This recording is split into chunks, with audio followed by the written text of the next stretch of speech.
Hello বন্ধুরা, তোমরা কেমন আছো? সবাইকে শুভ সন্ধ্যা। আশা করি তোমরা সবাই ভালো আছো। আর এই যে আমি খুব শর্ট টাইমের মধ্যে রেডি হয়ে গেছি, কারণ কি আমাদেরকে যেতে হবে বিয়ে বাড়িতে। তার জন্য আমি শর্ট টাইমে রেডি হয়েছি। আর সাজটা আমার একটুও পছন্দ হয়নি তার জন্য, কারণ কি খুব বিশ্বাস করো 10 মিনিটের মধ্যে রেডি হয়েছি। আর বিয়ে বাড়িটা পাশেই ছিল, তার জন্যই যাচ্ছি, কারণ কি না গেলে খারাপ দেখায়। আর হাজব্যান্ড খুব জোর করছিল যে যেতে হবে, তো তার জন্য কোনো রকমে রেডি হয়ে বেরিয়ে গেছি। আর মেয়েকে কোনো রকমে ঘুম পাড়িয়ে দিয়ে শাশুড়ির কাছে রেখে চলে এসেছি। আর এই যে যাচ্ছি বিয়ে বাড়িতে। তো চলো তোমাদেরকে আমি বিয়ে বাড়িটা দেখাচ্ছি, কোথায় বিয়ে বাড়িটা হচ্ছে আর বিয়ে বাড়িতে গিয়ে আমি কী করছি সেটাও তোমাদেরকে দেখাচ্ছি। এই যে আমার হাজব্যান্ড আগে আগে যাচ্ছে আর আমি যাচ্ছি। আমার আজকে একটু মুডটা খারাপ, কারণ কি আমার সাজটা আমার পছন্দ হয়নি।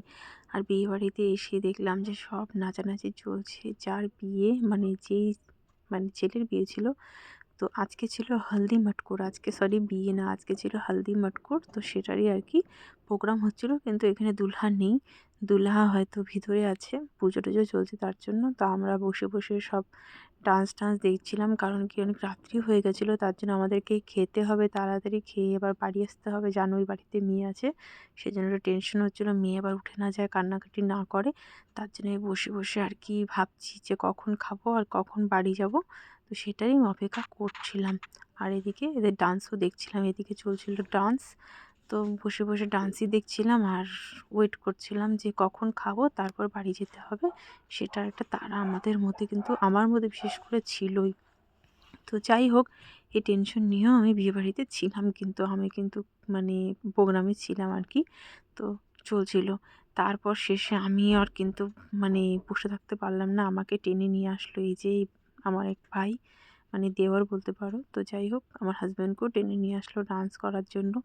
আর ডান্স করে বিশেষ করে যে একটা বিয়েবাড়িতে গিয়ে এরকম ডান্স করা আমার খুব মানে লজ্জা লাগছিলো, আজীব ব্যাপার লাগছিলো, কিন্তু কী করবো, এরকম টেনে নিয়ে আসছে তার জন্য করতে হচ্ছিল। যাই হোক, বিয়েবাড়িতে এসে একটু মজাই হলো, খারাপ লাগছিল না ডান্স করে। অনেকদিন পর এরকম ডান্স করার সুযোগ পেয়েছি, তাও আবার বিয়েবাড়িতে এসে। এখন আর সেভাবে করে করা হয় না, কারণ কি সব মেয়ের জন্য এখন সব বন্ধই প্রায় বলতে পারো। কারণ কি মেয়েকে নিয়ে একটু ব্যস্ত, বুঝতেই পারছো মেয়ে কতটাই দুষ্টু। মেয়েকে ব্যস্ত না থেকে উপায় নেই, সবাই মিলে মেয়ে শুধু আমাকে না, বাড়ির সবাইকে একদম মাথায় উঠে রেখেছে, মানে বাড়ি মাথায় উঠে রেখেছে। তার জন্য আমরা সবাই খুব মানে এখন মানে বিজি বলতে পারো। আর কিন্তু ওদের কিন্তু নাচ চলছিল, ভালো লাগছিল। আমিও কিন্তু ভালোই ডান্স করেছি, অল্প অল্প করে, অল্প করেছি, কিন্তু যাই হোক যতটুকু করেছি মজাই হয়েছে। এতটা ভাবিনি যে বিয়েবাড়িটাতে এত সুন্দর করে আনন্দ করব, সত্যি বিশ্বাস করো আমি ভাবিনি। তো মজা হচ্ছিল কিন্তু সত্যি। কালকে হলো বিয়ে, তো আজকে আমরা সেই এনজয় করলাম কিন্তু সবাই মিলে, দারুণ ভালো লাগলো। তো চলো, খিদাও পেয়ে গেছে, কিন্তু এবার ডান্স করতে করতে আমার কিন্তু প্রচণ্ড খিদা পেয়ে যাচ্ছিলো, কারণ কি অনেক রাত হয়ে গেছিলো, কারণ কি আমি আবার টাইমে একটু খাই তার জন্য। তো খাওয়ার দিকে যাওয়া যাক, আমি ওটাই ভাবছি। তো ফাইনালি আমরা খাওয়ার দিকে চলে এসেছি, খাওয়ার টেবিলে বসে পড়েছি, বসে ওয়েট করছি যে কখন খাবার আসবে আর কখন খেয়ে যাব। কারণ খুব চিন্তা হচ্ছিল মেয়ের জন্য, বিশেষ করে মেয়ে যদি উঠে যায় তাহলে তো ব্যাস। আর এই যে আমার হাজব্যান্ড যে আমাকে জবরদস্তি নিয়ে আসছে, দেখো কি বলবো, খুব রাগ উঠছিল, কারণ কি অনেক লেট হয়ে গেছে। আর এই যে আমার ছুটি আর সমাধি, সবাই মিলে আমরা একসাথে খেতে বসেছি। আর এখন আমরা খাবো। তো তোমাদের কেমন লাগলো আমার আর বিয়েবাড়ির নাচ? আজকে যে বিয়েবাড়ির নাচ করলাম, আমার তো একদম বাজে লাগছিলো, খুব লজ্জা লাগছিলো বিশ্বাস করো, কিন্তু মজাও হয়েছিল। আর এই যে আমার হাজব্যান্ড যে পাশের থেকে মুচকি মেচি করে মেরে মেরে হাসছে। যাই হোক, ফাইনালি আমরা এখন খাবো, আর খেয়ে আমরা এখন যাবো বাড়ি।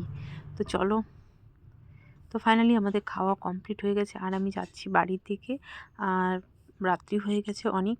তো সবাইকে গুড নাইট, শুভরাত্রি, তোমরা ভালো থেকো। আর আমাদের আজকের এই ভিডিওটা কেমন লাগলো আমাকে কিন্তু জানাতে একদম ভুলবে না। আর আজকে আমার ডান্সটা কেমন লাগলো তোমাদের, যে আমি খুব লজ্জা পেয়ে ডান্স করছিলাম, সেই ডান্সটা তোমাদের কেমন লাগলো সেটাও কিন্তু জানাতে ভুলবে না।